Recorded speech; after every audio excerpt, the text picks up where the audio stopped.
Namun kami juga terus akan mendorong berbagai instrumen yang memang sifatnya spesifik.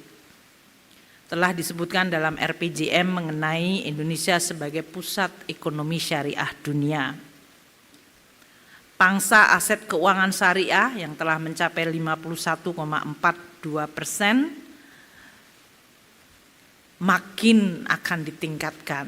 Dan untuk jujur saja, yang banyak menggelembungkan aset itu adalah instrumen keuangan negara. Sukuk di Indonesia didominasi oleh sukuknya negara. Korporasi mungkin perlu untuk didorong lebih banyak lagi. Tanpa itu Indonesia tidak akan menembus pada radar yang cukup tinggi, baik sukuk lokal maupun global. Masyarakat kita kelas menengah yang di sini pasti memiliki tabungan, mereka membutuhkan alat investasi. Dan oleh karena itu bisa meletakkan di bank syariah yang kita sudah merge waktu itu Pak Kiai Ma'ruf yang meminta cukup persisten agar terjadi sebuah skala yang besar, dan itu terjadi dengan reformasi Undang-Undang P2SK. Beliau sangat meneliti pasal-pasal yang akan memberikan keberpihakan kepada bentuk institusi yang berbasiskan pada syariah. Kita terus akan mendorong berbagai instrumen itu, termasuk aset wakaf uang yang masih perlu untuk terus didorong, dan untuk kita bisa mencapai tadi yang disebut peringkat yang tinggi. Kalau saya sedang diskusi dengan Presiden Islamic Development Bank mengenai anggota dari ISDB, adalah negara-negara OIC. Terus tenang, negara OIC itu dibagi menjadi seperti dua polar. Mereka yang borrowing dan biasanya miskin dalam kondisi fragile, bahkan perang. Dan kelompok yang memiliki sumber daya alam seperti minyak dan gas. Dan mereka adalah negara-negara teluk. Tidak banyak negara in between yang baik, tumbuh, stabil. Indonesia adalah salah satunya yang sangat sedikit itu. Dan karena cerita tentang negara OIC yang sukses mengelola ekonomi itu masih sangat sedikit. Jadi ini juga menjadi salah satu PR bagi kita. Apakah Indonesia akan mengisi kerinduan adanya negara yang mayoritas penduduknya Islam, yang menjalankan value keislaman, dan dia bisa menjadi ekonomi besar, terbesar, dan terus kuat untuk bisa kita jalankan dan kita ciptakan kemaslahatan bagi umat. Oleh karena itu kita terus perlu untuk mengelola ekonomi secara baik. Dan untuk itu Presiden melalui Astacita membangun mulai dari bawah. Tadi persis pidatonya Pak Anwar Abbas. Dari grassroots. Koperasi Merah Putih, pemeriksaan kesehatan gratis, makan bergizi gratis, sekolah rakyat, ketahanan pangan dengan mengempower petani, kampung nelayan, dan sekarang kita bicara tentang nelayan. Semuanya adalah pada level akar rumput. Saya mau mengajak, kalau tadi Pak Gubernur menggunakan soundbite, saya menggunakan angka yang sangat jelas.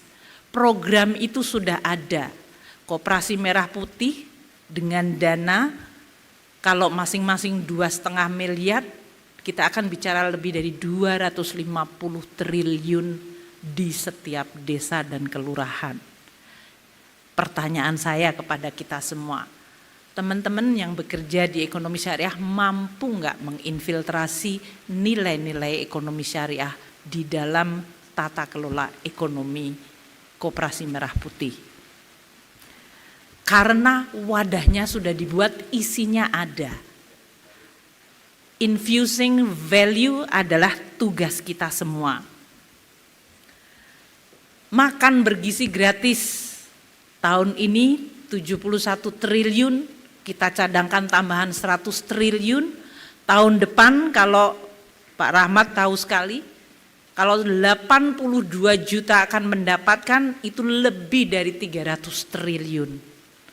Dananya ada, value chain-nya tadi kalau mau dibuat dilingkan dengan tadi gerbang santri, value chain halal, kami sudah membuatkan programnya. Teman-teman mau bersibuk-sibuk untuk mengisi dalam bentuk gerbang value chains-nya untuk meningkatkan industri halal. Sekolah rakyat 200 sekolah sampai tahun depan. Saya kemarin tanya, anak-anak diberi makan 3 kali sehari, 2 kali snack. Siapa yang mensuplai? Jadi artinya kailnya sudah ada. Teman-teman perlu mengaitkannya itu. Dan saya berharap di dalam Sarasehan ini lebih berfokus kepada strategizing dari platform presiden yang sudah memberikan pemihakan dan tujuan untuk mencapai keadilan di bumi Indonesia. APBN adalah instrumen bagi kita semuanya dan kita akan terus menggunakan instrumen itu untuk bisa menjawab dan mencapai ideal-ideal yang ingin kita capai, tujuan-tujuan ideal yang ingin kita capai. Maka kita terus mengembangkan berbagai di dalam APBN. Mungkin tidak perlu ditarik ke belakang dari mulai undang-undang mengenai perbankan syariah, lembaga keuangan non syariah.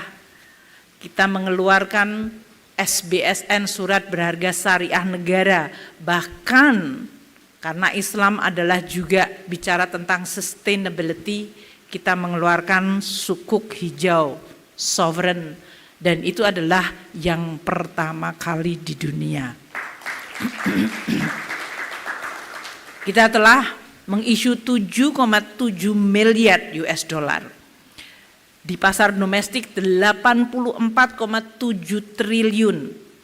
Di mana banyak investor retail, saya harap yang di ruangan ini termasuk yang membeli SBSN retail kita.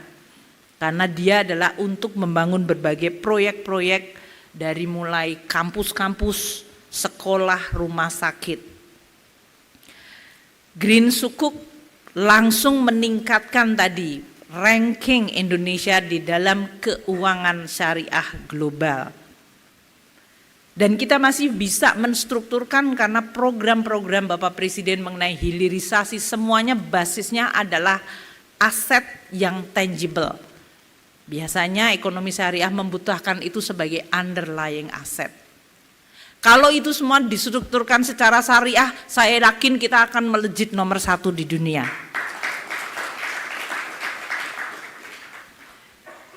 Itu adalah salah satu cara strategi yang menurut saya perlu untuk dipikirkan dan diikhtiarkan. Tantangan paling besar adalah bagaimana dengan struktur yang sifatnya syariah tidak menambah beban, tidak menciptakan inefisiensi, dan kemudian bahkan menimbulkan moral hazard. Karena sama seperti instrumen yang lain, begitu dia digunakan dengan etika yang salah, maka dia juga bisa menjadi instrumen yang menyengsarakan. Maka kita juga perlu untuk saling menjaga. Saya tidak akan menyampaikan mengenai berbagai instrumen lain yang terus kita dorong, seperti kas wakaf link sukuk. Ini juga salah satu kita coba lakukan. Instrumen yang kita terus berinovasi dengan berbagai cara tetap sesuai dengan prinsip kesyariahan, namun bisa menjawab masalah kekinian yang nyata. Dan ini telah mendapatkan penghargaan dari Islamic Development Bank sebagai Innovative Financing sosial yang berbasis wakaf. Jadi terima kasih kepada teman-teman yang semuanya terus melakukan inovasi. Saya tidak ingin contohnya hanya satu, yang pertama kali dulu sama Pak Kiai Maruf kita luncurkan ya Bapak, yaitu Rumah Sakit Mata Ahmad Wardi. Harusnya ada yang lain dan segera bisa menyusul. Tadi yang disebut sebagai penumpang. Proyek-proyek yang terus kita akan tingkatkan mengenai bagaimana penggunaan nilai buku untuk pengalihan dan perolehan harta untuk penggabungan, peleburan, pemekaran, pengambil alihan usaha.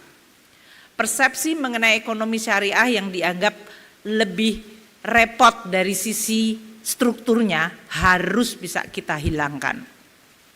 Dan ini kerjasama dengan MUI menjadi luar biasa penting karena Dewan Syariahnya ada di dalam MUI. Bagaimana kita bisa menjawab masalah-masalah dengan efisiensi tanpa mengkompromis keadilan. Tetap memiliki etika yang tinggi tanpa menciptakan beban kepada yang harus melakukan. Itu adalah tantangan nyata.